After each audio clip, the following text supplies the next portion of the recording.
जय माता की सभी भाई बहनों को, सभी मित्रों को। तो मैं आज आपको बताऊंगा दिए का मुंह। हम घर में ना दिया जलाते हैं, जोत जलाते हैं, तो दिए का मुंह किस तरफ होना चाहिए। कुछ मित्रों का मुझे कॉल आ रहा था और मैसेज भी आए थे कि दिए का मुंह किस तरफ होना चाहिए और कौन सी दिशा में कौन से देवता रहते हैं। तो जैसे मैं लोगों के घर पे जागर लगाने जाता हूँ या जागर के लिए मुझे लोग बुलाते हैं, तो वहाँ मैं देखता हूँ ना, दिया का मुंह किसी को पश्चिम का, किसी का उत्तर को, किसी का दक्षिण को, ऐसा रहता है। तो ऐसा गलत है।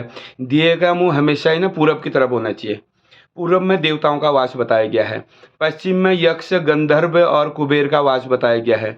उत्तर में जो है ऋषि मुनि, हमारे जो तपस्वी है ना, 18,000 ऋषि मुनि लोग हैं, तो उत्तर में ऋषियों का वास बताया गया है। और दक्षिण में हमारे यमराज जी का वास है। यमराज जी और पितृवास, पितरों का जो हमारे पितर जो रहते हैं वो दक्षिण दिशा में रहते हैं। तो इसलिए हमें अपने घर पे कभी भी जोत जलाओ, दिया जलाओ, तो दिए का मुंह पूरब की तरफ होना चाहिए। और हमारे जो घर में जागर लगता है ना, हमारे उत्तराखंड में जागर जब घर पे लगता है, तो आसन जो है, देवताओं का आसन जो लगता है ना, पूरब दिशा की तरफ लगता है। देवता जब आसन में बैठेंगे तो उनका फेस, उनका चेहरा पूरब की तरफ होना चाहिए। और हमें जो पश्चिम की तरफ भी देवताओं की पूजा कर सकते हैं। पूरब और पश्चिम में ही होना चाहिए। या तो हमारा मुंह पूरब की तरफ होना चाहिए या पश्चिम की तरफ होना चाहिए। और देवताओं का मुंह भी, अगर हम पश्चिम पूरब की तरफ से, देवताओं का मुंह अगर पूरब को है तो हमारा मुंह पश्चिम को रहेगा। अगर देवताओं का मुंह पश्चिम को है तो हमारा मुंह पूरब को होगा। तो मैं ये बता रहा था आपको कि बहुत लोगों का मैसेज और कॉल भी आ रहा था। तो दिए का मुंह हमेशा पूरब की तरफ करें, क्योंकि पूरब दिशा में देवता है। और देवता, अगर हम अपने घर पे मंदिर जब बनाते हैं ना, तो मंदिर का मुंह हमेशा पूरब दिशा को ही होना चाहिए। देवताओं का मुंह पूरब नहीं हो तो पश्चिम दिशा तो जरूर है। तो हमारे उत्तराखंड के हिसाब से, हमारे जागरों के हिसाब से मैं आपको बता रहा हूँ।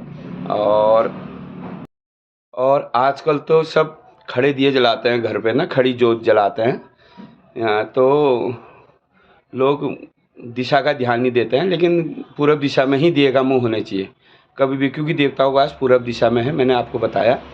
और दूसरी बात ना, कुछ लोग कहते हैं कि हमारे दिया बुझ जाता है, हमारे दिए पे फूल आ जाता है।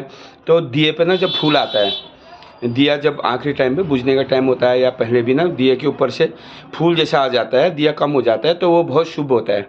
दिए पे अगर कभी भी फूल आए तो समझ लो तुम्हारी पूजा सफल है। हाँ, अगर दिया जल्दी बुझ जा रहा है, दिया के ऊपर फूल आने पे तुम्हारा दिया बुझ जाता है, तो घर में कुछ ना कुछ दोष है ना, जैसे पितृ दोष है, कोई देव दोष है, तो ये भी होता है। और अगर जिसके दिए पे फूल आता है तो सोच लो कि आपकी पूजा सफल है। तो आपको फिर और जानकारी मैं देते रहूँगा, क्योंकि छोटी मोटी जानकारी मुझे है। और तब तक के लिए जय माता की, जय उत्तराखंड, जय भारत।